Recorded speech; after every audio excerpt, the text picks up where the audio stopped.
Hi folks. It's come to my attention that I think there's some issues with posting Zoom videos on YouTube. So this is this week's lecture quick recap. So it's week 2. We've got a forum on how to critique drawings. And so please contribute to that. You have a negative space drawing. If you're not sure what negative space is yet, don't worry, the slideshow goes over that extensively. And that is, I bumped the due date to Sunday to try to give you a little bit more time. You're also going to see that, I think I have one more deadline to fix. Okay.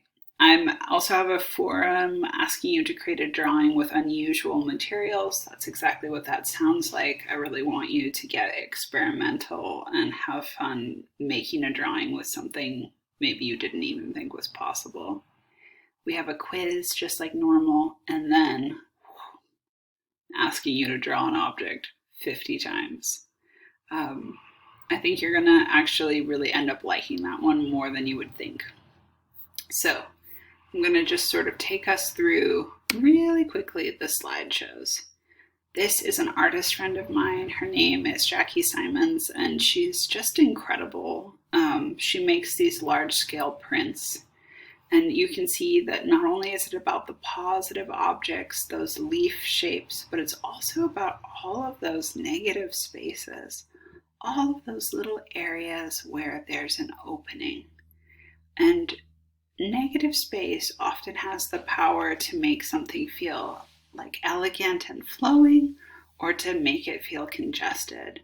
For example, if Jackie hadn't been so good with her placement and these leaves were touching, it would maybe have a much more crowded feel. Or maybe that could be really beautiful. But so negative space is any area that's not occupied by a subject or object in the composition. Now, normally in the classroom, we'd set up this really big, crazy still life full of objects. And then what we would do is focus on drawing those spaces just between the positive objects. Now, it can be really hard to do this because a lot of times we feel like, I've fallen in love with something interesting on that hip bone and I want to start shading it. Nope. That's not what negative space is about. Negative space is about the relationship between that arm and the pelvis and the chair, right? Sort of forms a triangle in there. So please just make sure that as you're drawing, you want to think about forgetting any details in the positive objects and having it only be about the negative space. So this slideshow is going to take you through 4 different artists, and it'll help you with quiz 2. This is an example of a much more simplified negative space drawing that one student did. You can see how beautiful and rich that dark background is, and how the negative space actually makes a kind of stage for this bust. Some really beautiful ceramic work, just definitely, I think, brought alive by all of those diamonds in between the plates. Especially compelling right here. This might seem really flat, but then we look and we're like, oh, it's 3D sculptural. Wanted you to be able to see this in the space, so that you get an idea of the grandness of the scale. Maybe this work has something in common with stained glass windows or different kinds of architectural decoration. I can also see some different references to painting. I think something that's very beautiful is how even though some of these spaces are left open, the negative spaces down here, our eyes fill in and complete the image. And again, I want you to see another image of the artist working in the space.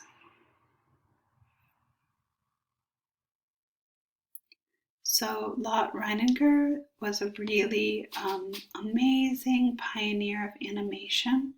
When you're ready, I want you to go ahead and click on this link, and there's a short documentary about her work. The sound is a little weird, but like really the information is so good. And you can see how she uses the silhouette. There's not detail actually in the subjects or objects, but rather in their silhouette. Another artist for you to check out. This is Noma Bar.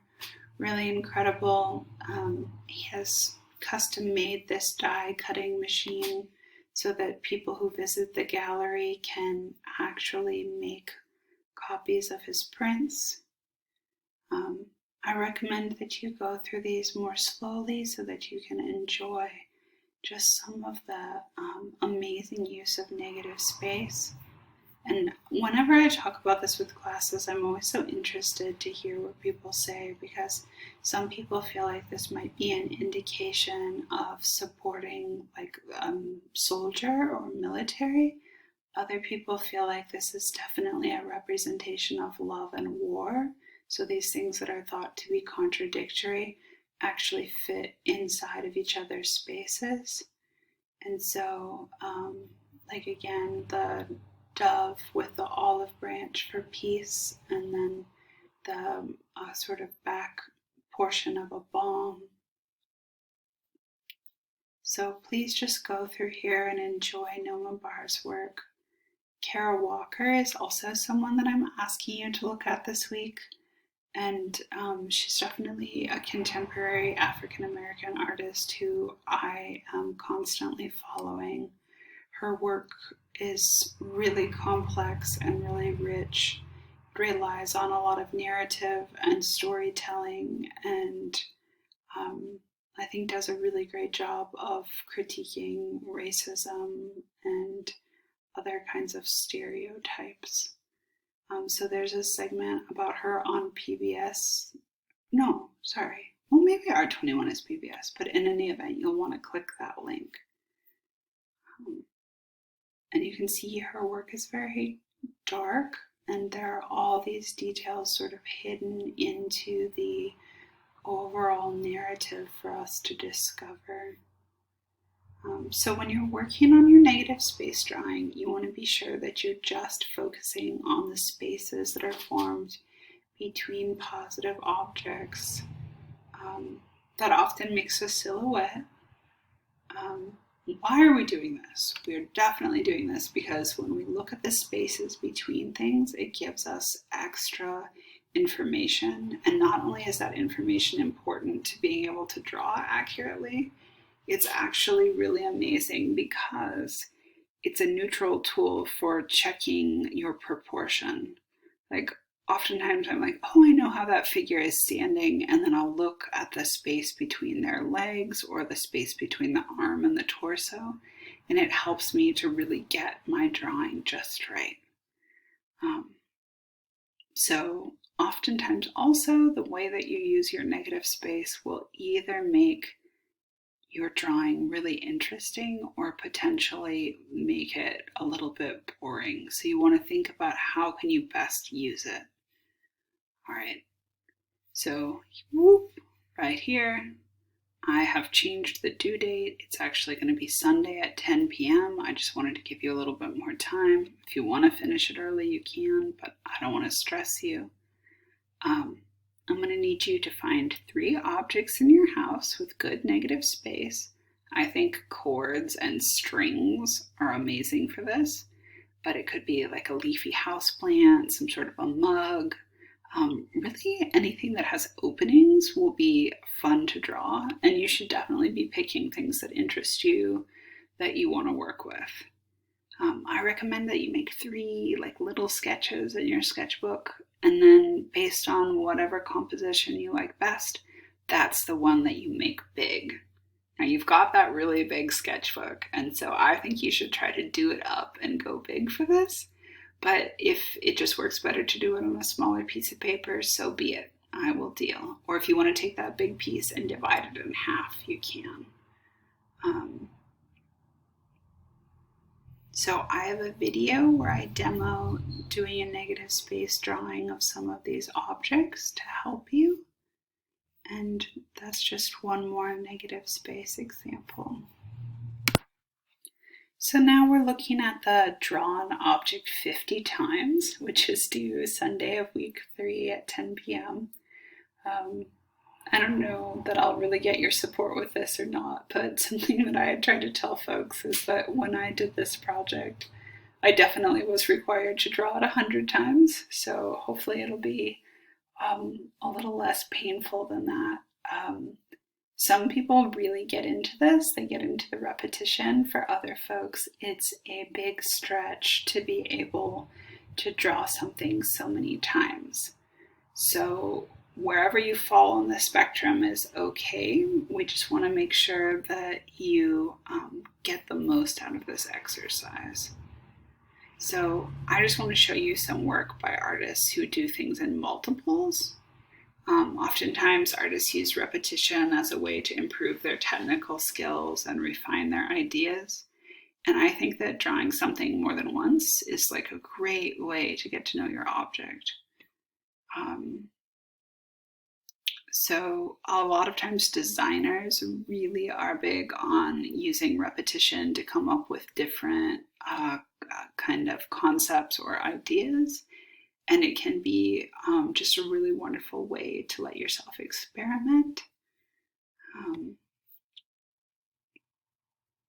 So this is Kate Bingaman Burt, and I highly recommend you visit her website. She's got some major ability to keep momentum with her drawings. Kate makes a drawing every day. So sometimes she is focusing on consumption, record keeping, and then also I think the joy of drawing. So definitely check out her website. Love all of these little plants. This is Julie Green. She's an artist and a teacher at OSU, and the title of this piece is The Last Supper. So Green is actually depicting the real final meals that folks are eating before their death sentences. Just for our awareness, I think it's so interesting that for a while there was a pause on executions, and now we as a country have resumed executing folks. Yeah, it's just really wild, but I recommend, if you can, going to Julie's website, Julie Green's website, because getting to see these meals like has a really striking kind of emotional impact. So here's Julie Green's artist statement. So she says, for the past 15 years, I've painted images of death row inmates' last meal requests in cobalt blue mineral paint onto secondhand ceramic plates. The individual plates function as both a portrait and still life steeped in the traditions of painting and fine craft. The influences of Dutch Delftware and Spanish still life painting can be traced in my illustrations. Every plate in The Last Supper is accompanied by a description of the meal request, date, and state, but no more. Without naming the inmate or the crime, the meal highlights the human dimension of capital punishment. The plates function as anonymous portraits that, when grouped together, suggest a memorial to lost life on a mass scale. 600 final meals and 2 first meals on the outside for exonerated men are complete to date. I plan to continue adding 50 plates a year until capital punishment is abolished.